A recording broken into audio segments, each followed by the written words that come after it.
Patuloy ang hearing ng House of Representatives hinggil sa mga sangkot sa flood control scam. Marami ang ipinatawag katulad ni dating District Engineer na si Henry Alcantara, ang binansagang Al Capone ng DPWH. Ang mga bagitong alalay nito na si Bryce Hernandez na sinabing compulsive liar at si JP de Guzman na sinasabing anga-angang galamay. Nadawit na rin sina Senator Jinggoy Estrada at Joel Villanueva na parehong itinanggi ang paratang sa kanila. Habang mainit ang pagtatalo ng mga politiko dahil sa kontrobersiya ng pagpalit kay Escudero sa pamunuan.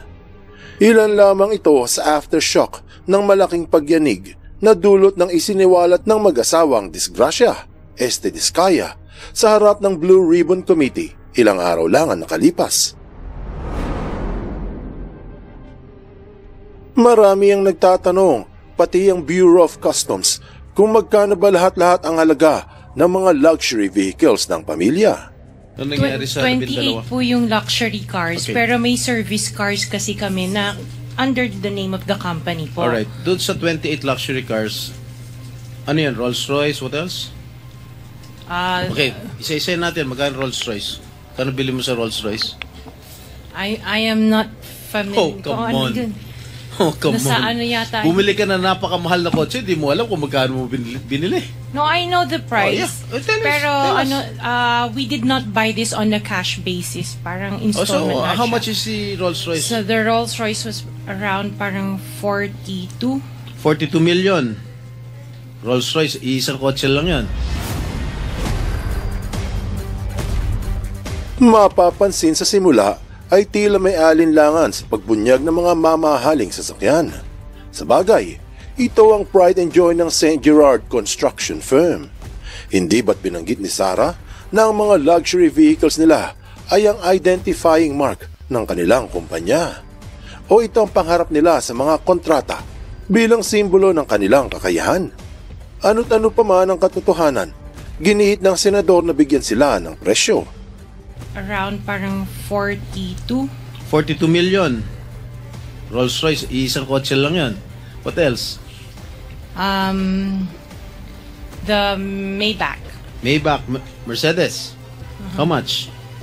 Parang nasa 22.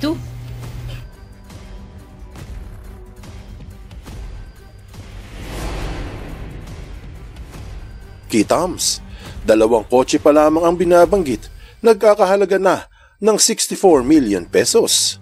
Halaga na baka kahit sa panaginip ay hindi mahawakan ng maraming Pilipino. Yung Bentley. Bentley? Wow, magkano yung Bentley mo? 20. Yung G63. What is that? G63. G63, ano yun? Benz. Parang nasa 20 din yata. Ha? 20 din yata. 20 million? One vehicle only? Oh, what else? Yung Cadillac po. Parang yan, mga 11 yata po yun. Bulletproof? No. Isa lang? One white, one black. Yung isa 8. Yung black. Long wheelbase? 8. Nagbanggit pa ng ilang sasakyan, Bentley, Benz G63 at 2 Cadillac na may kabuuang halaga na 59 million pesos. Pero hindi pa tapos. What else? Yung GMC. 2. 2 rin. How much each? Parang nasa 11 din yata siya. 11 million each. What else? Yung Suburban. Ilan? Isa lang po, pero I bought that here. Local. Bakit itong mga sinasabi mo? Sabi mo, binili mo sa local dealer dito. Oo, local dealer. Ay, ibig sabihin, importer. Pero this one sa casa binili yung Suburban po. Magkano? Parang nasa 3 lang yata siya nun. 3 million? Oo. Brand new? Second hand? Binili mo? Second hand? Tapos lahat itong mga luxury cars mo, yung mga... Isinama na ni Sarah yung 2 niyang GMC na parehong 11 million at yung Chevy na 3 milyon. At meron pa. Just the one autobiography and then What the Defender. autobiography? Ito ba yung Range Rover? Range Rover pa. Oh, okay, how much did you purchase? 16. 16 million. 2016 pa po yun. Ilan? Isa lang po siya. What else aside from Range Rover? Sabi mo? Defender. Ano siya? Range Rover. Range Rover din. Nasa parang 7 yata yun. 7 million? Aha. Ano pa? The Evoque. Okay, magkano? Parang nasa 5 lang yata po siya. 5 billion. O what else? Lang ha? Binanggit na yung iba pang bigating sasakyan katulad ng ilang Range Rover. Yung isa, 16 million. Yung isa, 5 million. Pero sa una nitong interview, 3 ang Range Rover nila. Kasama yung Defender na may halagang aabot ng 7 million. Sa lahat ng binanggit nitong kotse, ang kabuuang presyo ay aabot sa 169 na milyong piso. Sobrang laki ng pera na maraming politiko ang siguradong naglalaway. Marami pa itong nakalimutan, siguro pagod lang talaga. May dalawa itong Navigator na parehong 6 million ang presyo. Isang Wagoneer na may halagang mga 13 million. 2 tao lamang ang meron nito sa buong Pilipinas na pinashift pa mula sa Amerika. Pero kung akala mo na ito lang ang kanilang sasakyan, diyan ka nagkakamali.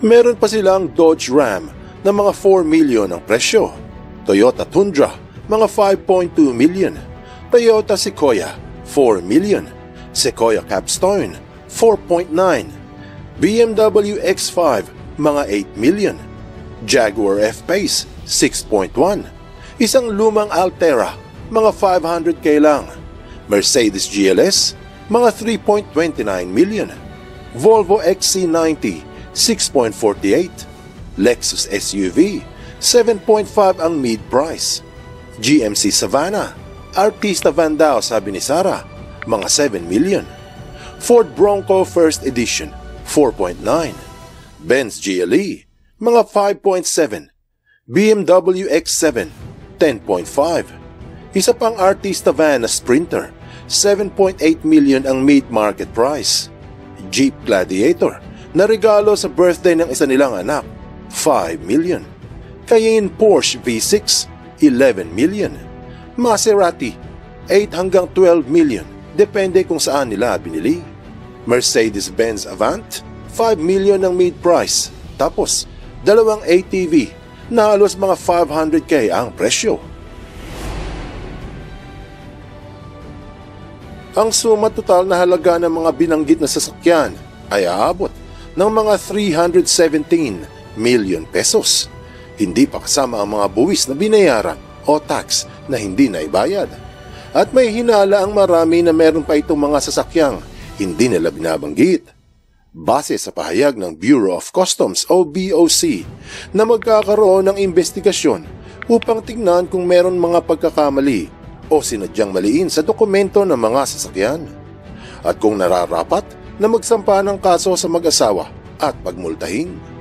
Noong una, 2 sasakyan lang ang nabigyan ng search warrant. Tapos naging 12 at hinabol pa ng BOC yung 16 hanggang naging 29 at sa kasalukuyan ay 30 na ang merong warrant. Sumunod ay isinuko ng mga diskaya yung kanilang Mercedes-Benz Maybach. 2 pa na hindi naman kabilang sa mga luxury cars ang nasa kustodiya na rin ng BOC. Ito yung 2 ATV, isang gray at quicksand. Gayunpaman, nakafocus ang Bureau sa 30 na luxury vehicles. 8 sa mga sasakyan ang merong Warrant of Seizure and Detention or WSD.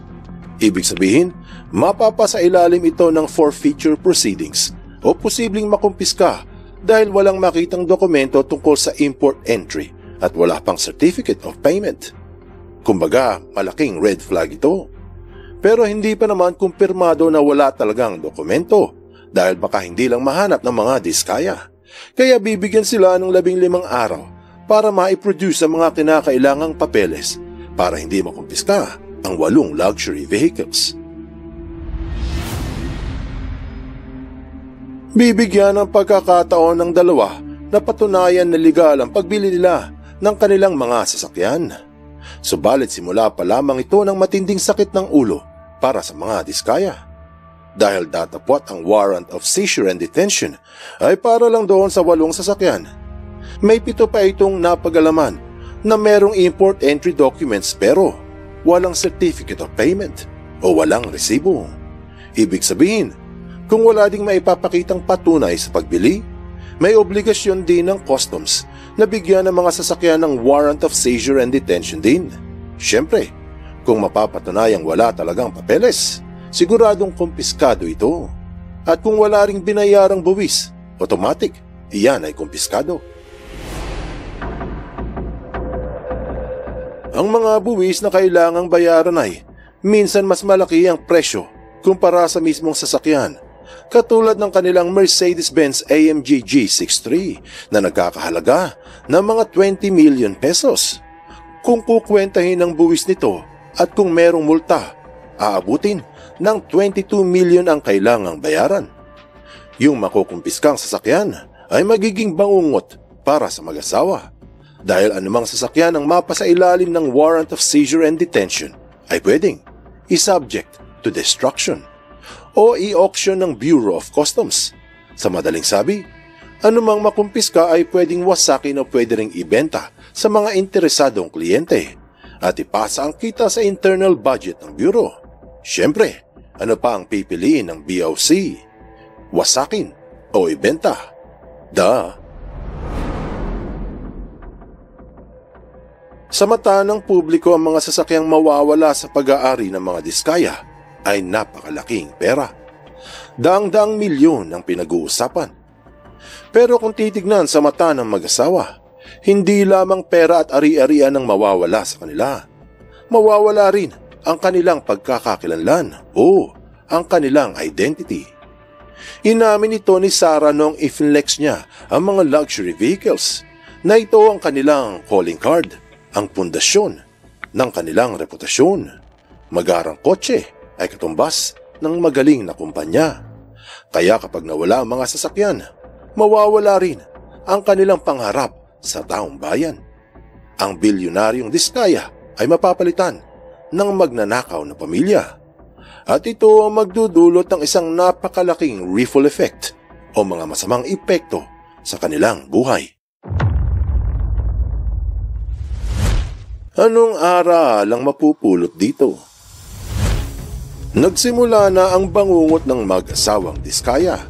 Bukod sa kasong plunder na maaaring isampa, marami sa kanilang sasakyan ang posibleng makumpiska at maibenta. Bagamat nasa baraha ngayon ang pagiging state witness nila, hindi masasagip ng korte ang pagkawala ng kanilang mga ari-arian. Baka pagkatapos ng kanilang mga luxury vehicles ay masilip naman ang kanilang billion-peso homes sa Pasig. Talaga namang nadisgrasya ang mga diskaya. Hindi batang sabi, may presyo ang lahat ng salupa, maliban lang sa iyong kaluluwa.